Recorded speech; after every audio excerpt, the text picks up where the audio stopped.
with another episode of Stories in Cardboard. We're going to continue to look at the 1956 Topps football set. Today we're looking at cards number 25 through 30. So after today, we'll officially be a quarter of the way through. So the first card we're going to look at is number 25, which is Leon Heath of the Washington Redskins. It is a short print. His nickname was the Mule Train. He played for the Oklahoma Sooners under legendary coach Bud Wilkinson and led the Sooners to their first ever national championship in 1950 when he rushed for 170 yards in the Sugar Bowl that year. Now, he played for the Redskins from 1951 through 1953, which is kind of interesting because this is a 1956 Topps football card. So from what I've read, there are stories that his career ended because of injury, and there's also stories that his career was interrupted when he served in the Army. Now, on the back of this card, it actually says something to the effect of that his return from service, it would be a welcome sight for the Redskins. So I'm kind of thinking he was probably trying to make a comeback in 1956, but possibly had an injury that ended his career.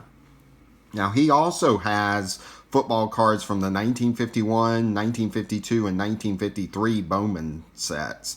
And those cards are they're really, really beautiful cards that I'm hoping to add to my collection someday. I don't have either of those cards.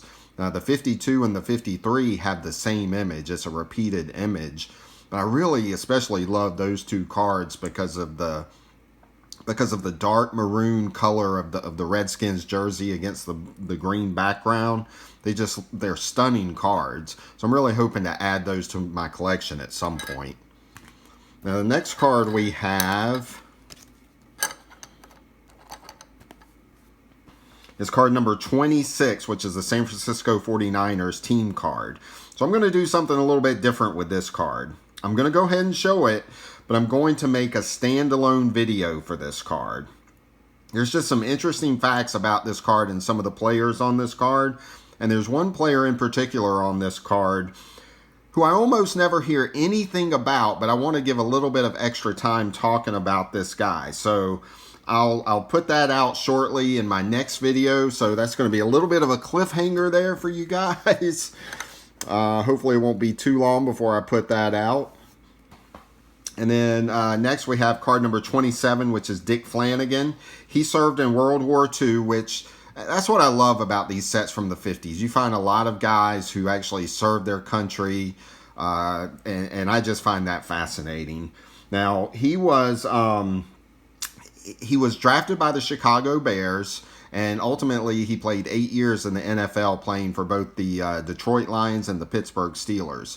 He was on the 1952 championship Detroit Lions team, so he did win an NFL championship. I always find that interesting, guys that won championships. I think sometimes we kind of take that for granted, like, oh, he just won a championship, but it's really a special thing.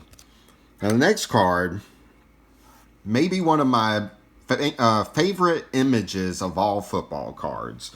So this is card number 28, Chuck Bednarik. And when you think of old school, rough and tough 1950s football, no one represents that more to me than Concrete Charlie. And his 1956 Topps card may best represent who he was on the football field. He just has this intense look in this card. Just this sense of desire and intensity and ferocity that the card almost looks like he's coming at you to tackle you. And I just love this card. It's just a great, great card. Now, his toughness on the football field may have been bred by his time of serving in the military. So he served during World War II, and he was a waist gunner in the Army Air Corps and flew in 30 missions. Now, to give you an example of how dangerous that was, about 1 in 5 people, they had a 1 in 5 mortality rate for people that flew missions during that time. Now, I've always believed that this was the greatest generation in the history of our country. And my grandfather, actually, he served in the U.S. Navy on the USS Lexington. during World War II as well. And the USS Lexington was involved in just about every major mission on the Pacific theater. Now, after serving in World War II, he played college football for Penn University and finished third in the Heisman voting that year. He finished behind Doak Walker and Charlie Choo Choo Justice. Now, some of you may not know who Charlie Choo Choo Justice was, but he's no slouch either. He actually finished runner-up in the Heisman voting in both 1948 and 1949. And I'm hoping to talk a little bit more about him in another video in the future. Now, Bednarik was a two-time NFL champion, winning it both in 1949 and 1960. And there's my cat walking through the studio. So he won championships in 1949 and 1960. And at the start of the 1960 season, he was actually only playing center. And an injury to Bob Pellegrini, who was a linebacker, actually forced him back into once again playing both ways. And from that point, the Eagles they went on a tear. They were just rolling, and he was responsible for a lot of big plays in those games, including a midseason matchup between the Eagles and the New York Giants, when he famously knocked Frank Gifford out in one of the most vicious tackles in the history of the NFL. Frank Gifford would end up missing the rest of that season, but also the 1961 season.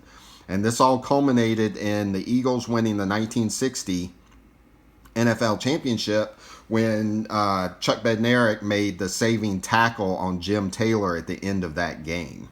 Again, this is just one of my favorite poses of all time. I love how he looks like he's coming to tackle you. Just a great looking card. And the next card we have is card number 29, Kyle Rote. Rote was a runner-up in the Heisman voting in 1950, and he was the number 1 draft pick in 1951. He played in 4 NFL championships during his career, winning the championship in 1956 when he was on the New York Giants. When he retired, he was the Giants' all-time leader in receptions, receiving yards, and touchdown receptions. Just a great career that I think sometimes is overlooked by people like Frank Gifford, who he played with. Now, the last card we're going to look at here is card number 30, which is Les Richter, who played for the Los Angeles Rams. He was the number 1 draft pick in 1952 and played with the Rams from 1954 through 1962. The Rams actually traded 11 players to get him. 11 players. I mean, that's crazy to even think about. After his career in football, he was also active in motorsports. And he also served as vice president of operations for NASCAR. Sadly, like the Pro Football Hall of Fame seems to do much too often, he was voted into the Pro Football Hall of Fame 1 year after he passed away. So that's all I have for this for today. Like I said, we're going to look at the San Francisco 49ers team card in a standalone video. I think you're going to really enjoy that. I appreciate everyone watching, and take care. We'll see you next time.